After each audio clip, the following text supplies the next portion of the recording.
Ambassador Karen Pierce, welcome to Al-Arabiya. I'd like to start with Libya.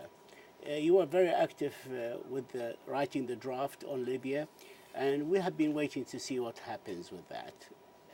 Is this still on? Well, at the moment, as you say, we had a Security Council draft text for a resolution.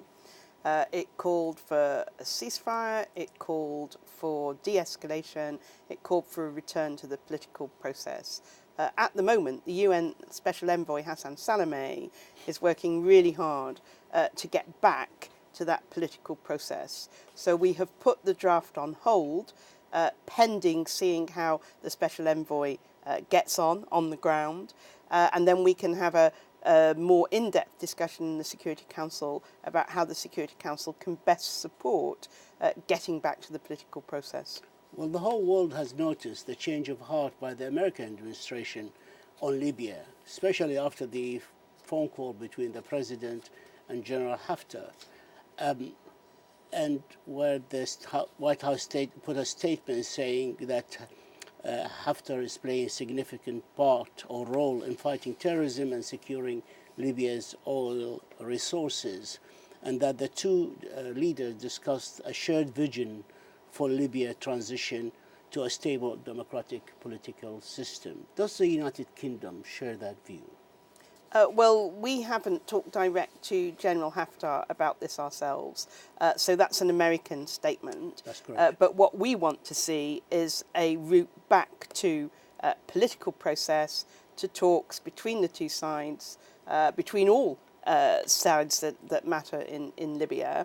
And yes, we want to see that political process lead to elections and ultimately to a representative government in Libya that represents all communities and that can command the respect of the Libyan people and internationally. But the priority at the moment is to get back to that political process. But is the American change of heart and position that stopped even the issuing of a statement pressed to the element to the press by the council, side by side with Russia, did that play a part in putting the draft on hold? I'm not going to comment on whether there's an American change of heart or not. That would be for American representatives to do. And I don't believe there's been any coordination between the Americans and the Russians. But I think there is a feeling in the Security Council that the important thing is to let the Special Envoy see if he can get the political process back on track. And that's the reason why we paused the resolution. But the Special Envoy Hassan Salameh expressed just a day or two ago concerns about the divisions of the international community, saying if Libyans are divided, then we would better have international community more united. Is he right? And are the divisions within the Security Council part of the problem, not the solution? I don't think they're part of the problem, but there are disagreements in the Security Council about the emphasis to place on various pieces of activity that might help the situation. But all the Security Council agree that we want to support the Special Envoy in getting back on track the political process, and that's the priority at the moment. But before going back to the political process, we must have a ceasefire for the parties to be able to sit on one table. And so far, your calls, the Security Council, the Secretary General, African Union calls for ceasefire has gone unheeded. Can the Security Council do anything now to bring a ceasefire in Libya? I would put the emphasis more on getting back on track with the political process. You can do that without a nationwide ceasefire. As we all know, ways can be found to get people engaged in peace across army lines. But the important thing is to support the Special Envoy. What would you say to those who say that the events on the ground has left the United Nations peace plan behind, and that what's left for the UN and Security Council is to pick up the pieces once the dust settles between the warring parties? Do you agree with that view? There are circumstances around the world where that sometimes happens. I think above all you see it happening in Syria, where there was a UN process, and then unfortunately it wasn't possible to make the progress we wanted to see. But I think in Libya there is still a chance for the UN to help the parties get back into a political process. So as I was saying, that's where we want to put the effort at the moment. Do you give credence to General Haftar's argument that he is there to fight terrorism and armed groups? Because even Ghassan Salama, in his speech on the 26th of September to the Security Council, he said, and I'm quoting him, "Security cannot remain in the grips of armed groups, but must be in the hands of the state. The reign of armed groups is not limited to the capital, but it's just the most visible example of it. And it is just all over across the country, and we see damaging and often inhuman actions at the hands of these armed groups."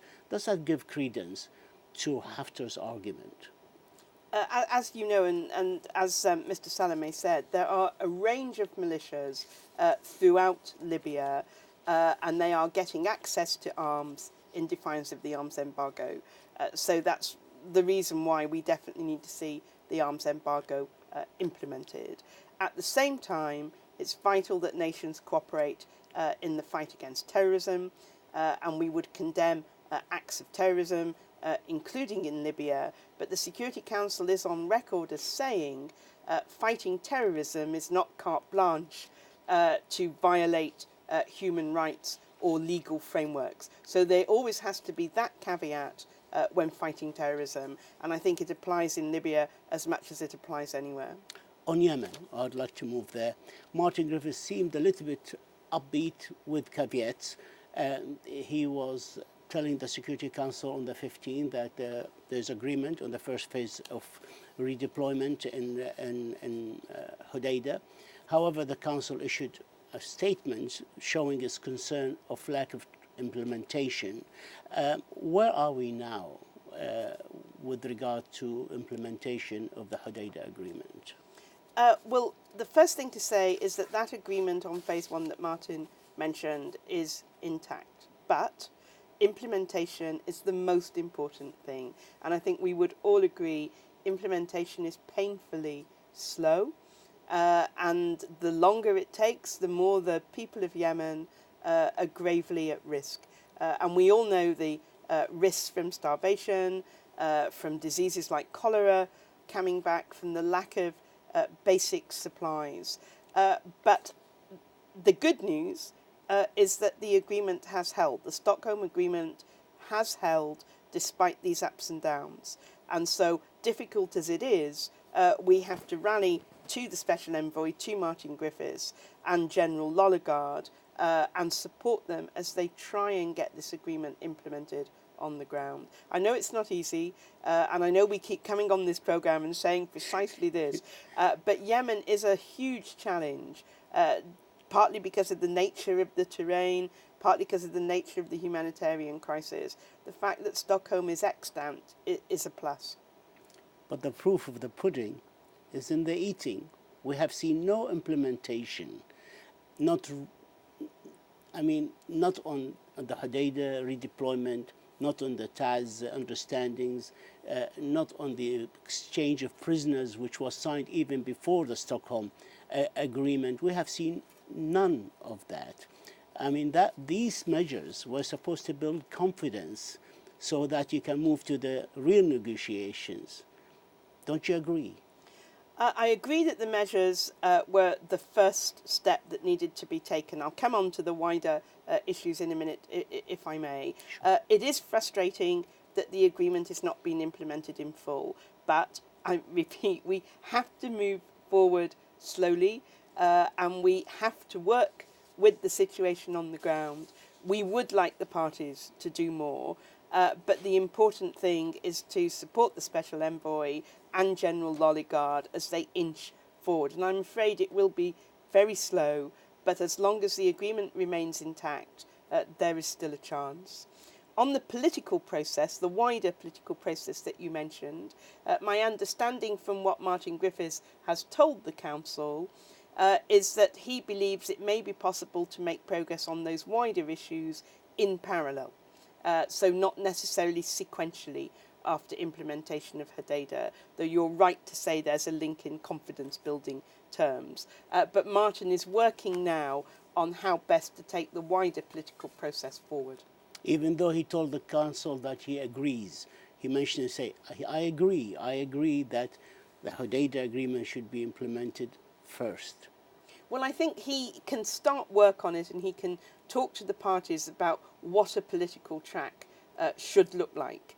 I wouldn't think myself that there needed to be hard and fast conditionality between the two, because it is likely to be the case that one of the measures needed to give confidence to the parties to implement what they committed to at Stockholm is to see where it fits in to the wider political process. I'm afraid I have to tell you that the Foreign Minister of Yemen disagree.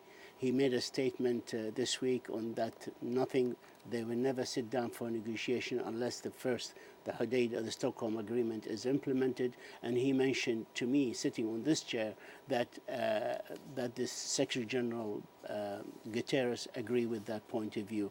I'd like to. Well, can I just come back on that? I mean, it's a very difficult, intractable issue. I really would urge any party not to make preconditions. It's very hard to make progress if each of the parties are going to set out preconditions. So I think that's also important.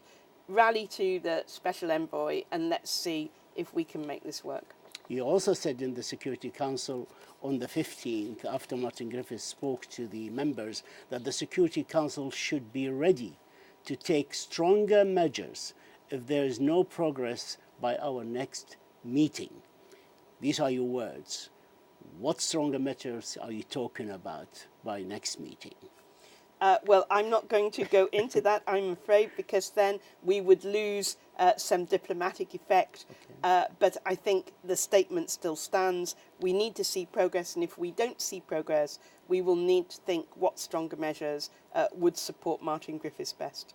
But there are members in the Security Council I spoke to, and they think there is not the will within the Council to take stronger measures. Do you agree with that view? We have not directly asked Council members the question, so I wouldn't preempt what the answer might be. On Sudan. Sudan is not on the Council agenda. As if Darfur is, South Sudan is, Abyei is. Are there any plans in the Council to put Sudan, the situation in Sudan, on the agenda, being the pen holder for Sudan?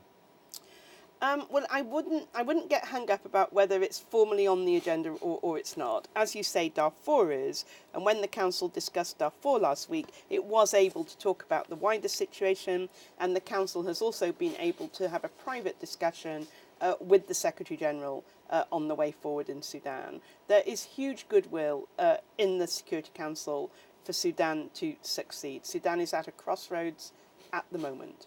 The most important thing is that there's no violence and that the parties continue to talk together to march out a credible transition to a predominantly civilian government that has a democratic and representative mandate. There's also a very pressing need to tackle the economy. And we know that the African Union has been very active on this. We support the African Union efforts. They've given Sudan 3 months to have this transition. Certainly credible to set a 3-month threshold. The original decision from the African Union Peace and Security Commission was to set 15 days. But obviously talks need to take time. The important thing is that they keep moving in the right direction. I'm sure the African Union will weigh the situation at the 3-month point, and if more time is needed and there's a credible plan, then I'm sure the African Union will want to take that into account. Sudan Permanent Rep, Mr. Yasser Abdel-Salam, has told the Council twice in speeches that what's happening in Sudan is an internal affair. This is an opinion that's being subscribed to by a number of members of the Council, Kuwait, Russia, Indonesia, the African countries. Do you think it should be kept as an internal affairs without any interference from the Security Council? Well, I wouldn't say it's interference from the Security Council. That implies something bad. Intervention. I think Security Council interest scrutiny, debate, discussion. It's all helpful. It all helps the region, the African Union, the international community set out parameters for the sort of transition to democratic civilian rule that we all want to see. I think that can only be helpful. It's an age-old debate in the Security Council, as you know, what's internal, what might be a threat to international peace and security. On that point, I would recall that the Charter itself says the Security Council should investigate whether something is a threat to international peace and security. So I think this is absolutely the right sort of issue for the Security Council to be considering. President Bashir of Sudan, after being deposed, do you think he should be handed over to the ICC, or do you subscribe to the opinion that if they have fair Sudanese national courts, the principle of complementarity should apply in this case? He should be tried in Sudan. I think there's the International Criminal Court exists, and the case of President Bashir was referred to it by the Security Council, and as we know, the ICC issued an indictment. We believe that those legitimately issued indictments should be carried out. Were there to be a proposal for a different route, then there would have to be all sorts of discussions with the ICC, probably with international jurors. So I think the short answer is that it is much better for the cause of Sudanese justice and international justice for the indictment against President Bashir to be fulfilled and for him to go to the ICC. What about the African Union proposal to set up an international ad hoc court with international judges and Sudanese judges to try President Bashir? Well, that brings into play a lot of interesting questions about how you administer justice and accountability in these sorts of cases. We all know they're very difficult, and we all know that there is a lot of sensitive history around the Bashir indictment and ICC indictments of African countries and leaders. But the indictment was issued legitimately. It comes from a respected international body charged by the international community with carrying out international justice, and we believe those indictments should be respected and they should be fulfilled. Ambassador Karen Pierce, United Kingdom Permanent Rep to the United Nations, we thank you for your insight. It's always a pleasure to sit with you. So thank you for the interview. Thank you very much, Talal.